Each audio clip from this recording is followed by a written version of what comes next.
20th, 2025.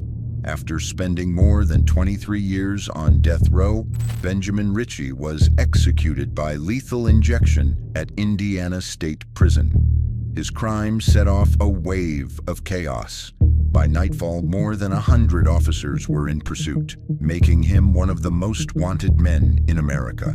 In this video, we'll cover everything from his final meal to his last words. But to understand how Ritchie ended up on death row, we need to go back to September 29th, 2000 in Beech Grove, Indiana. That evening, Benjamin Ritchie and two friends went out looking for quick cash.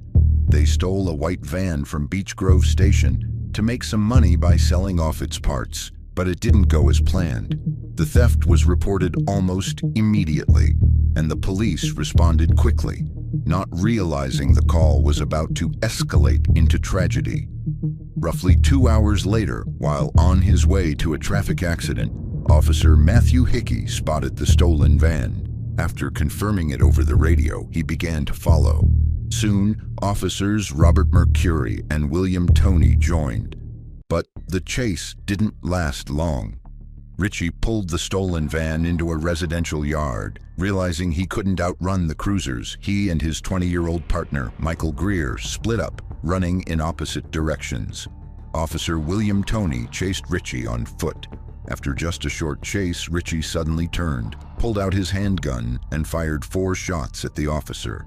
One bullet struck him in the upper chest, just above his bulletproof vest. He collapsed to the ground as Ritchie vanished into the night. In the following hours, a massive search operation was launched across the area. Officer Toney died on the scene at just 31 years old. He left behind his wife, Dee Horan, and 2 daughters, one just 18 months old, the other 4. The next day would have been his 32nd birthday. Police found Ritchie the following day at the home of Michael Moody, the third man involved in the van theft.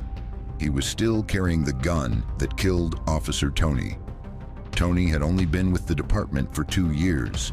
He joined in May 1998. His death marked him as the 3rd Beech Grove officer killed in the line of duty. In the aftermath of the murder, more than 600 officers attended Officer Toney's funeral. He was laid to rest at Washington Park East Cemetery. The community rallied to support his family. Several Papa John's pizza restaurants set up a donation fund for Toney's children. Benefit concerts were held, and a special St. Patrick's Day event raised additional funds for his widow and daughters. Investigators were alarmed by Ritchie's behavior after his arrest. In an interview, he claimed the shooting was accidental. Just less than half of an inch lower, he'd be alive today. And I'd probably have a long, lengthy prison sentence, but I wouldn't be on death row, man. As media attention grew, multiple documentaries and interviews began to focus on Ritchie. Even the victim's wife, Dee Horan, felt the coverage was giving him too much attention. Gosh, there's so much more to this story. Why does the story have to keep going back to him? Like, there's a family that survived this tragedy. Soon after, a judge issued a gag order, barring police and legal officials from discussing the case outside of court. Benjamin's accomplice, Michael Greer, who was originally charged with murder, took a plea deal. In exchange for his testimony against Ritchie, the charges were reduced to assisting a criminal, theft, and trespassing. He faced up to 8 years in prison. Michael Moody, the third man involved, was convicted of auto theft and carrying an unlicensed handgun. He faced a maximum of 4 years. Benjamin Ritchie's trial began on August 5th, 2002, nearly 2 years after Officer Toney's murder. During testimony, Greer revealed that Ritchie had been afraid of returning to prison, as he was still on probation after completing a 2-year sentence for burglary. Any new conviction would mean a possible additional 8 years behind bars. On August 10th, the jury found Ritchie guilty of murder, auto theft, carrying an unlicensed firearm, and resisting arrest. During sentencing, his defense presented evidence about his troubled background, including his difficult childhood, cognitive impairments, and past trauma. They asked for mercy, arguing his tragic upbringing wasn't his choice. The prosecution countered that no amount of suffering could excuse his actions, and noted that many people overcome similar traumatic experiences without becoming violent criminals.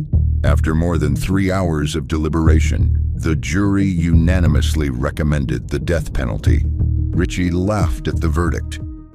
Before handing down the sentence, the judge gave Officer Tony's widow, Dee Dee Horan, a chance to speak. It was supposed to be her moment. She had waited years for this, to finally speak her truth in court, face to face with the man who killed her husband. But Ritchie wouldn't let her. As she tried to read her victim impact statement, he interrupted her again and again. He laughed and treated her pain like a joke. Still, she kept going, staring directly at him. Dee Dee called him a coward without remorse. She told him she hoped he would suffer in prison for the rest of his life, until the day of his execution. Ritchie just looked at her and called her a bitch. After his conviction, Benjamin Ritchie appealed multiple times, claiming his trial wasn't fair. He claimed his defense team failed to bring in a qualified expert to challenge the state's argument that he ambushed Officer Tony. He also raised concerns about how the jury was instructed and how his sentence was handled. The Indiana Supreme Court rejected his direct appeal in 2004 and another one again in 2007. His final appeal to the U.S. Supreme Court was dismissed in 2017. During the years Ritchie spent appealing his case, he formed a connection with a woman who began visiting him in prison. Eventually, the two got married, a kind of happiness that Officer William Tony and his family would never get to experience again. While on death row, Ritchie was even allowed to foster a cat in his cell. Even with all his rejected appeals, Ritchie still believed he had a chance to escape his execution. It is very, very unconventional, though, because the end game in this relationship is one that you know and she knows. Well, yeah, kind of, because a lot of guys can get off death row. A lot of us are getting off death row. Just weeks before his scheduled execution, Benjamin Ritchie made one final attempt to save his life. At a clemency hearing held on May 5th, 2025, he expressed remorse for murdering Officer William Tony and asked for a second chance. I ruined my life and other people's lives, and I'm so sorry for that night. It's horrible when he lost his life. There's not a day goes by, I wish I could take it back. That night, he said, was a train that left the station with no brakes, and multiple bad decisions led to losing the life of a man that should be here today. Ritchie told the board he thought about his actions every night. I was just a kid, he said.